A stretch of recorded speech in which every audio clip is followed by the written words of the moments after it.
Muy buenas tardes para todos. Es un gusto para mí estar compartiendo esta 41 jornada del Congreso Colombiano de Derecho Procesal. Me siento orgulloso de ser miembro del instituto que durante esta difícil situación de pandemia que ha enfrentado el mundo y el país se ha mantenido a la vanguardia, sin nunca abandonar su tarea de ser tal vez, sin duda alguna, el centro más importante de debate jurídico del país. Un reconocimiento a las directivas del instituto todas, a los organizadores del Congreso, el saludo de siempre al maestro Jairo Parra, al doctor Ulises Canosa, que sé que ha estado muy pendiente, al doctor Eurípides, y estamos aquí cumpliéndole un compromiso a la academia, a los estudiantes, a los abogados litigantes. Me ha correspondido compartir con ustedes en esta tarde una temática que bien parecía que hubiese sido superada ya dentro del ámbito jurídico del litigio contencioso administrativo, que tiene que ver con las vicisitudes propias del dictamen pericial, la prueba pericial en los litigios contencioso administrativo y la cantidad de situaciones que se presentaron con posterioridad a la entrada en vigencia de la Ley 1437 del 2011, más conocido con la antipática sigla de CEPACA, Código de Procedimiento Administrativo y de lo Contencioso Administrativo, por cuenta de que el Consejo de Estado, porque no podemos olvidar que el CEPACA fue un proyecto de ley de iniciativa del Consejo de Estado, preparado por la Sala de Consulta y Servicio Civil, quiso regular de manera especial el dictamen pericial para los trámites contencioso administrativo. Fue en su momento una gran novedad. Normalmente en lo que a medios de prueba se refiere, el anterior Código Contencioso Administrativo remitía de manera absoluta a las normas del Código de Procedimiento Civil y no había duda entonces en que eran admisibles en los procesos contenciosos administrativos la totalidad de los medios de prueba que nuestro estatuto procedimental consagraba. Sin embargo, en esos anhelos, a veces si se quiere caprichosos, y lo digo de manera respetuosa por quienes estuvieron detrás y tras bambalinas en la preparación de ese proyecto que se convirtió en ley de la República, se quiso hacer una reglamentación especial, en ese momento vanguardista, pero no se tuvo en cuenta que al mismo tiempo el Código General del Proceso estaba surtiendo su trámite primero en el seno de este Instituto Colombiano de Derecho Procesal, que tuvo el liderazgo en la preparación del proyecto, y luego en el Congreso de la República. Esa situación hizo que con apenas estrenándose la Ley 1437, se sancionara la Ley 1564 del 2012 y se presentaran unas circunstancias que a mi modo de ver se han superado algunas y otras mantienen una situación álgida de debate, que es la que me propongo plantear, porque en mi opinión, de luego no tiene por qué ser compartida por todos, está dejando en muchas circunstancias al Estado en una situación difícil para su defensa, y se está generando un rompimiento de la igualdad y de la igualdad de armas que debe honrarse siempre en un escenario litigioso, mucho más cuando está de por medio el patrimonio público y el interés general, asociado casi siempre a la función administrativa y a los litigios que tienen que ver con la intervención de entidades del Estado. No voy a extenderme en cuanto a la importancia de la prueba pericial, sin embargo, me aparto de una línea que en mala hora hizo tesis y carrera en los despachos judiciales, de darle a la pericia una suerte de categoría especial dentro de las probanzas que se recaudan en un proceso. Yo creo que es una prueba más que deberá ser valorada a la luz de los criterios de la sana crítica, pero para muchos despachos judiciales la pericia se convirtió en una suerte de prueba reina, y el respaldo del juez en esas opiniones técnicas especializadas le daban un halo de tranquilidad para la toma de decisiones. Yo no me ubico entre quienes le dan esa categoría especial, que dicho sea de paso, no es una corriente fuerte dentro de los litigantes, es más en algunos despachos judiciales en donde se tiende a poner la prueba pericial en un lugar más importante que el que le corresponde. Yo considero que debe mirarse a la luz de la sana crítica junto con todos los demás elementos de prueba que se recauden y se incorporen válidamente al expediente. Ahora, lo que sí es importante es recordar que tanto a la luz de sentencias de nuestra Corte Constitucional, sentencia de Clara Inés Vargas, entre otras, de 796 del 2006 y otras providencias del Consejo de Estado y en la autorizada voz de la doctrina nacional, pues la pericia es una prueba técnica que le permite a las partes acreditar la ocurrencia de hechos relevantes para el proceso con un nivel de certeza superior al que le puede dar quien necesita probar el hecho. Y por eso aparece aquí en escena un perito que va a permitir esa apreciación de un hecho de manera especial, científica, valiéndose de una metodología con un criterio técnico que permitirá examinar hechos relevantes para el proceso con ese criterio. Históricamente, y es la razón de ser de que tanto en el CEPACA como en el Código General del Proceso se ajustara y se ocupara el legislador y los proyectos correspondientes de la prueba pericial, se convirtió en el embudo de los procesos. Hay que decir entonces que además de ponernos a la par con el derecho comparado, una de las razones fundamentales de la reforma a la prueba pericial tiene que ver o tuvo que ver con darle impulso y celeridad al proceso. El trámite, el solo hecho de la designación del perito se convertía en una primera dificultad, acudir a la lista de auxiliares, el perito no aparecía, luego que aparecía manifestaba situaciones de impedimento, había que remover al perito y no pocas veces enfrentamos litigios en donde se contó hasta con 2 y 3 auxiliares de la justicia para una misma actuación, para la práctica de una misma prueba pericial. En esa medida, primero el CEPACA y luego el Código General del Proceso hicieron flexibilizar enormemente la prueba pericial y para ello el CEPACA primero y luego el Código General hicieron tránsito al dictamen pericial de parte. Hay que señalar entonces que aquí surge el primer criterio que permite diferenciar la prueba pericial en materia contencioso administrativa con la prueba pericial que se utiliza en los procesos que se rigen por la normativa preferente del Código General del Proceso. Y es que en el Código General del Proceso desapareció el dictamen considerado o conocido como judicial y se dejó únicamente el escenario a las partes de poder acudir al dictamen de parte, mientras que el CEPACA mantuvo una situación dual que es la que genera en algunos casos confusión, en otros vacíos y sobre todo el escenario difícil de defensa para la entidad estatal. En ese orden de ideas hay que señalar que no puede uno llamarse a engaños. El dictamen pericial pasó de ser un trámite tortuoso, engorroso, que dificultaba el adelantamiento del proceso tanto en la jurisdicción civil como en la jurisdicción contencioso administrativa, pero también perdió enormemente en lo que tiene que ver con la imparcialidad.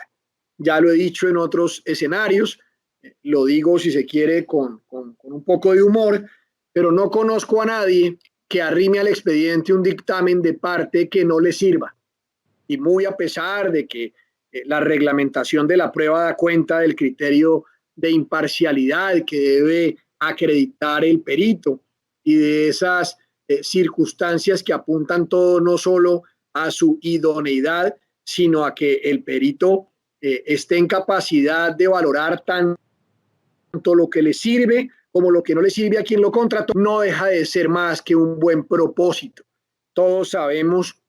que en la práctica las partes contratan y pagan ese dictamen pericial y solamente cuando las resultas son de utilidad para lo que quieren probar dentro del trámite, lo van a arrimar al expediente. Ese es un primer tema que resulta trascendente y al que le daré la importancia debida cuando hablemos del escenario de contradicción y de las desventajas que enfrenta la entidad estatal con ese nuevo escenario. Lo cierto es que entonces, como es bien sabido en materia contencioso, hay el dictamen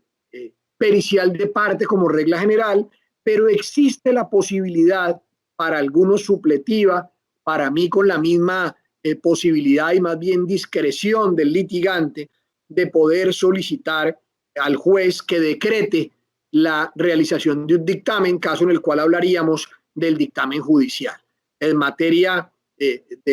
civil y de los procesos que se rigen por las normas del Código de Procedimiento Civil, únicamente va a estar presente el dictamen pericial de parte. Esa circunstancia da pie también a que se presente el segundo de los temas controversiales. El primero es las remisiones que en su momento hizo el CEPACA, que para la fecha de su expedición en el año 2011 ya se avisoraba un Código General del Proceso, que lamentablemente, pues como lo acredita la circunstancia acerca de la cual estoy disertando, no es general, porque existen otros estatutos que regulan la tramitación de procesos judiciales y que en temas como este se generó un escenario de doble regulación con una dificultad, y es que el CEPACA hizo una remisión al Estatuto Procesal Civil de entonces, es decir, al Código de Procedimiento Civil, indicando que serían las normas contenidas en ese estatuto las que debería aplicar el juez de lo contencioso administrativo para efecto del adelantamiento de la prueba, de la práctica de la prueba, pero sobre todo para su contradicción y, aquí lo más importante, para la tramitación de la objeción por error grave.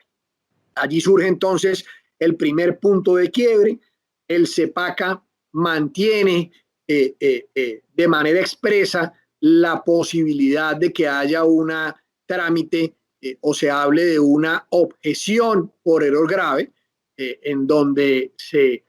puede presentar esa objeción. De hecho, en concreto, será en la audiencia inicial en donde la parte contra la cual se aduce un dictamen pericial de parte debe plantear esa objeción por error grave, mientras que el Código General de Proceso, también consciente de que ese trámite incidental de la objeción hacía tortuoso el procedimiento y se convertía normalmente en fuente de demora. Recordemos que primero había un espacio para solicitar adición, aclaración y complemento de la pericia, y luego en firme el dictamen aclarado y complementado por el perito, se podía tramitar la objeción por error grave a partir de un trámite incidental que terminaba la más de las veces convirtiéndose en un nuevo proceso. Pues bien, el Código General del Proceso eliminó el trámite de la objeción grave y abrió el espacio para que la contradicción del dictamen de parte se surta únicamente con el interrogatorio de los peritos en audiencia, en donde desde luego, y esta pues es una tesis mayoritaria, se podrán plantear los defectos de la pericia, sobre todo aquellos que tienen una envergadura de graves, porque de no haberse cometido, otras serían las conclusiones a las que arriba el perito. Sin embargo, una lectura rápida de las normas pareciera indicar que en materia contencioso se mantiene la objeción por error grave, con la dificultad de que para la fecha en que se expide la ley 1437, el Código de Procedimiento Civil sí regulaba un trámite para la objeción por error grave. En esa medida, esa remisión al Código de Procedimiento Civil al derogarse la norma, queda siendo una norma en el aire. Algunos doctrinantes, entre ellos el profesor y hoy consejero de Estado Martín Bermúdez, han sostenido en algunos momentos que podía echarse mano de la aplicación de lo previsto para la objeción en el Código de Procedimiento Civil. Yo me aparto por completo de esa interpretación. Si la norma está derogada y está retirada del tráfico jurídico, si la prueba se decretó en vigencia del Código General del Proceso, no hay cómo acoger esa interpretación. De hecho, ya el Consejo de Estado ha zanjado la discusión y lo que ha indicado es que desaparece ese trámite incidental, que no la posibilidad de plantear una objeción por error grave. Entonces, esa es una primera circunstancia. Al hacer la remisión, la norma del CEPACA a normas derogadas del Código de Procedimiento Civil que no fueron reproducidas por el Código General del Proceso, se ha generado allí un primer escenario de duda que no ha sido fácil de superar, porque la posibilidad de alegar ante el juez esa opción y ese espacio para plantear la objeción por error grave, al principio generó enormes dudas. Hoy digamos que están superadas de una manera pacífica, en la medida en que sin duda no existe tal trámite incidental. Una segunda circunstancia que va a hacer compleja la situación, y es en donde me quiero yo concentrar, es en el escenario que enfrentan o que enfrentamos quienes con habitualidad defendemos los intereses del Estado en litigios contenciosos administrativos. Y aquí hay dos temas que impactan de manera severa la contradicción del dictamen, pero sobre todo, insisto, la igualdad de armas de los litigantes. En temas ya debatidos en este mismo Congreso en otros años, se habló del amplio escenario temporal que se le concede a la entidad estatal para contestar la demanda. En un criterio bastante proteccionista, el legislador consideró que al Estado hay que darle un plazo amplio para que prepare la defensa de sus intereses, bajo una premisa que no es tan cierta, de que era una dificultad temporal y que por cuenta de esa mala defensa era que se daban decisiones adversas a los intereses del Estado. Desde luego que el Estado resulta condenado con mucha frecuencia porque se equivoca con mucha frecuencia, porque es que el aparato estatal es gigantesco y la función administrativa es motor de nuestra sociedad, de nuestra actividad comercial, mercantil, constructiva, y la alta rata de condenas está asociada al alto nivel de litigiosidad que se demanda cuando el Estado celebra muchos contratos y expide muchos actos administrativos. Yo no creo que sea necesariamente por una mala defensa, pero con ese criterio se le dio un mayor espacio de defensa a la administración, y eso automáticamente, el hecho de tener que vincular la Agencia de Defensa Jurídica del Estado, de conceder un término de gracia antes de empezar a computar el plazo, termina generando un plazo generoso de casi 60 días en el escenario judicial, 55 y 40 en el arbitral, cuando el Estado es parte del litigio. En esa medida, ¿qué pasó? Muy rápido, quienes en su ejercicio legítimo litigan en contra del Estado aprendieron que esa primera demanda no es,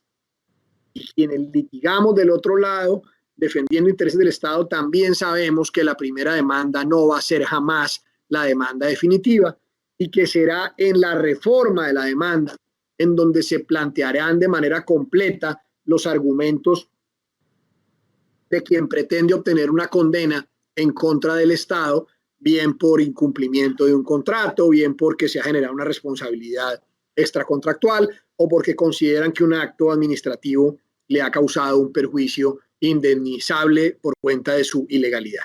Pues bien, esa circunstancia asociada a la normativa que hoy tenemos frente al dictamen de parte genera situaciones complejas. La primera es que, si bien la posibilidad existe de pedir un dictamen de contradicción y que la entidad estatal pida una ampliación del término para contestar demanda de 30 días, que pareciera mucho más que generoso, en la práctica no es tan fácil lograr la vinculación de un perito en ese término de 30 días y al mismo tiempo que se rinda la pericia. Y algunos dirán, bueno, pero es que la entidad estatal conoció de la controversia desde el preciso momento en que lo citaron para agotar requisito de procedibilidad en la Procuraduría. Y entonces ya sabía sobre qué versaba la controversia y podía estar preparando su prueba. ¿Por qué se dejó coger la noche? Eso es cierto cuando la pericia la requiere la entidad estatal para probar, para servirse como una prueba defensiva, pero no tiene la misma lógica cuando lo que quiere es uno presentar un dictamen de contradicción. Es decir, cuando el particular que demanda al Estado presenta un dictamen pericial de parte que desde luego le es favorable a sus intereses y que necesita ser desvirtuado por la entidad estatal. Ahí, en ese momento, se empieza a ver limitada la posibilidad de defensa de las entidades estatales porque el escenario temporal termina siendo bastante reducido para cumplir dos cargas que le impone la norma, siempre y cuando lo que quiera sea arrimar un nuevo dictamen pericial. Y es uno, adelantar los trámites de contratación del experto y dos, los plazos que demandará para el experto conocer, analizar la pericia, poder acceder a información y preparar el dictamen de contradicción. Sin embargo, digamos que sin ponernos dramáticos, ese escenario tiene un nivel de manejo y la entidad estatal cuando le presentan el dictamen pericial con la demanda reformada, pues tiene posibilidad de alegar esa posibilidad de una extensión de plazo en 30 días el dictamen pericial. Sin embargo, lo ideal sería que se permitiera en materia de lo contencioso administrativo, porque no está regulado y los despachos judiciales no han querido hacerlo, darle aplicación al artículo 227 del Código General del Proceso, que le permite a quien desea o quiere presentar un dictamen de contradicción a anunciar que presentará el dictamen y estarse al plazo que le señale el despacho judicial o el tribunal arbitral para presentar ese dictamen pericial. No existe una norma que señale esa circunstancia en el CEPACA y en esa medida mayoritariamente los despachos se niegan a la posibilidad de que se anuncie el dictamen y dicen que el dictamen pericial debe arrimarse dentro de las oportunidades probatorias definidas en el CEPACA, que son desde luego la presentación de la demanda, la contestación de la demanda, la demanda de reconvención, el pronunciamiento sobre las excepciones. Y ahí es donde surgen situaciones que son complicadas, porque cuando quien demanda al Estado advierte que un dictamen pericial puede ser muy útil a sus propósitos probatorios, ha empezado a aportarlo ya no con su escrito de demanda, sino que espera que la entidad estatal conteste la demanda y termina al pronunciarse sobre las excepciones planteadas por la entidad como medio de defensa en oportunidad probatoria válida y legítima, aporta un dictamen pericial de parte. En ese caso, pues, el dictamen va a estar a disposición de la parte contra quien se le aduce por el término de 3 días y habrá que entonces dejar planteado allí el escenario de contradicción. Y ahí es donde surge una situación que deja al Estado en una desigualdad manifiesta, porque el CEPACA trae 3 mecanismos o 3 posibilidades para controvertir el dictamen pericial, para surtir la contradicción, y es, obviamente habrá que alegar los razonamientos jurídicos por los cuales se juzga que la pericia es equivocada, pero para probar esas alegaciones se le dan o se conceden tres mecanismos a la entidad estatal, y es la primera es sustentarse con otro dictamen pericial de parte solicitando la práctica de un dictamen judicial o pidiendo la recepción de unos testimonios de testigos técnicos. Cuando el dictamen se entrega en una oportunidad probatoria distinta de la demanda o de la demanda reformada, como en el caso que estoy planteando, el de al momento de pronunciarse sobre las excepciones planteadas por la entidad estatal como medios de defensa de las pretensiones, el Estado no va a poder aportar un dictamen pericial de parte. Ya no va a tener otra oportunidad probatoria para entregar ese dictamen y necesariamente va a tener que acudir a uno de los otros dos expedientes, o el de solicitar unos testimonios técnicos que la mayoría de las veces van a responder, o los citados van a ser personas o funcionarios de la misma entidad estatal,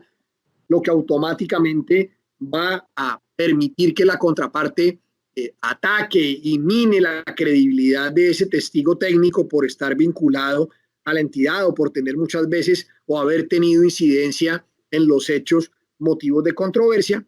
o va a tener que pedir la realización de un dictamen judicial. Y obviamente ahí vuelve a plantearse el escenario que se daba antes de la existencia de la norma. Y es, por un lado, vamos a tener un particular que demanda al Estado, que está acompañando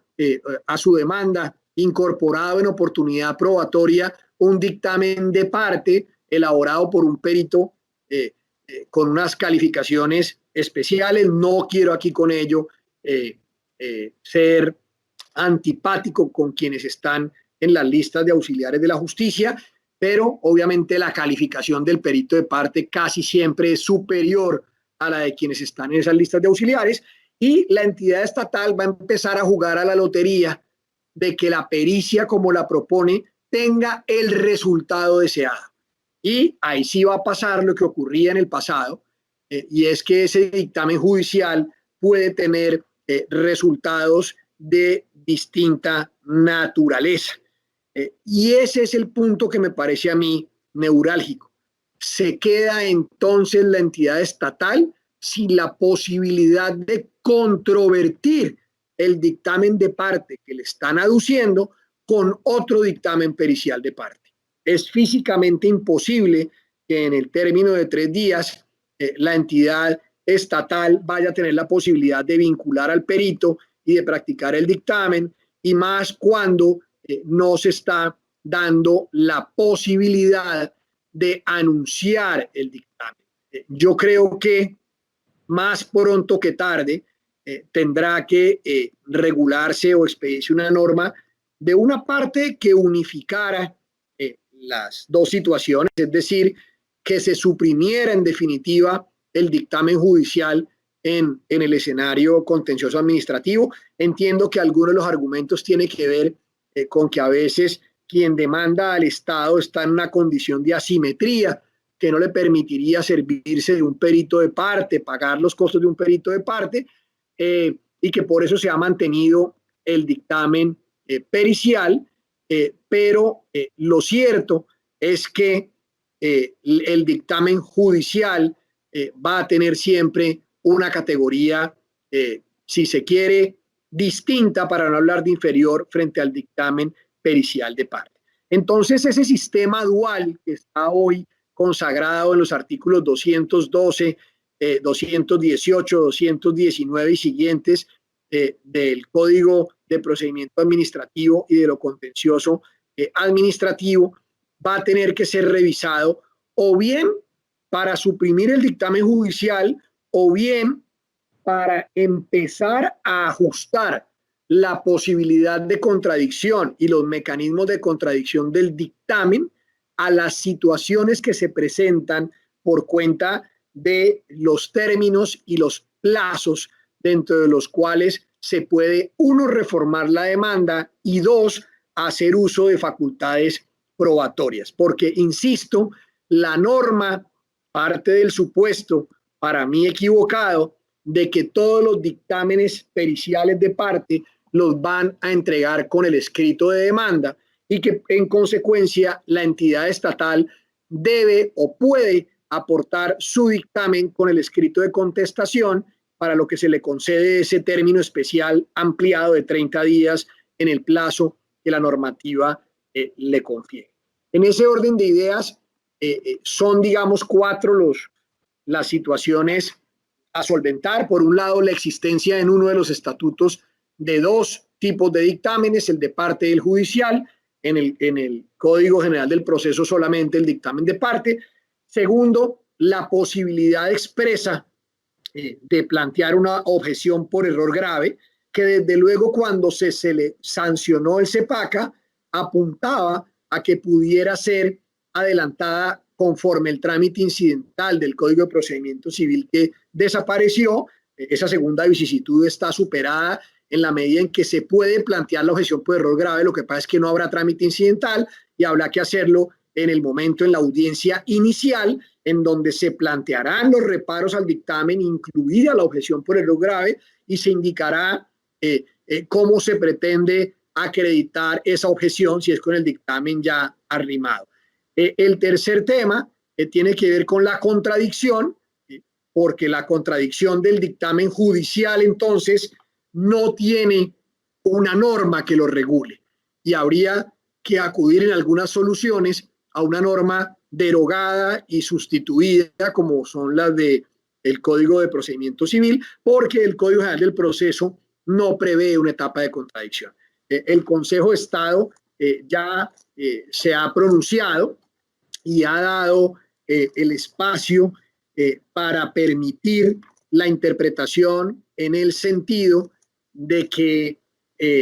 tendrá que surtirse esta objeción por error grave a través del mecanismo de interrogatorio de los testigos. El expediente 61.778 de 2019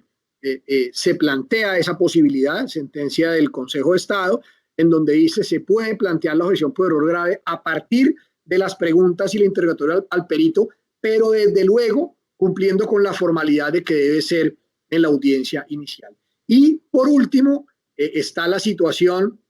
que se genera de la desigualdad de armas en la medida en que por el escenario temporal y por cuenta de las oportunidades probatorias que define el CEPACA, la entidad estatal no tiene una posibilidad física y real de servirse de un dictamen de contradicción cuando el dictamen pericial de parte es incorporado al proceso en una oportunidad probatoria distinta de la demanda o de su reforma. En ese orden de ideas,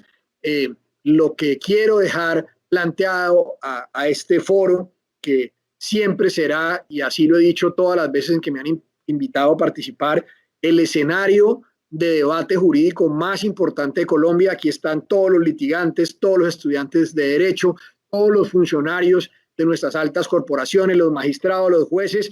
que nos acompañan permanentemente en el instituto y en los eventos, y hay que proponer una reforma y hay que igualar el dictamen pericial. Hay que tener una única norma sobre dictamen pericial, porque la prueba pericial es una sola, independientemente de que se vaya a servir de ella un litigante en un proceso ante la jurisdicción de lo contencioso administrativo o ante la jurisdicción ordinaria civil. Muchas gracias por su paciencia. Espero que el año entrante nos podamos ver físicamente, compartir con amigos y debatir de todos los temas de interés jurídico como lo hemos hecho siempre en el Congreso más importante, el Congreso del Instituto Colombiano de Derecho Procesal. Muchas gracias.